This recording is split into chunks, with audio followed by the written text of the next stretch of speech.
Schools are inside the Imagine Theater here in Royal Oak, right behind me, watching the movie Black Panther.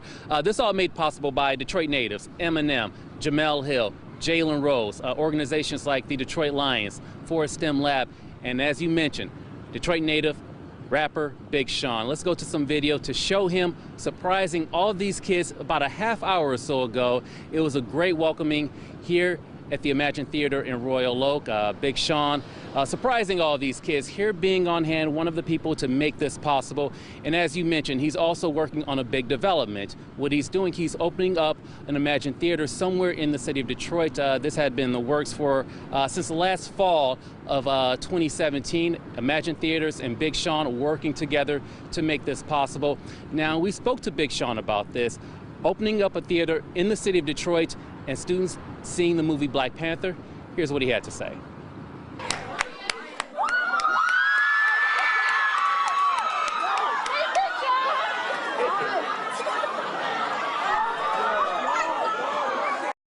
Kids of Detroit, to show people in the city that you can be an owner, that you can come up and, you know, go in other fields that you may have not intended to and do well, you know. So I hope it's a good just example of bossing up, and you know, I just think it's important for kids, especially Detroit public school kids and all kids, to see black superheroes, you know, because that's what they are, you know, and that's something that we rarely get to see. And I'm not even trying to make it a race thing, I'm just keeping it real though. It's important to look up to see all colors of people being superheroes, and I think Black Panther, you know, is extraordinary, man. It's one of my favorite movies I've ever seen.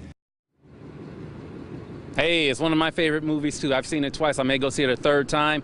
Big Sean, Detroit native, setting a great example. They're hoping to have the search process wrapped up in the next 6 months. They're looking a little bit of everywhere in Detroit, including downtown, midtown. If everything goes as planned, the Imagine Theater will be open in the city of Detroit by the year 2020. But for now, live in Royal Oak, Josh Landon, Fox 2 News.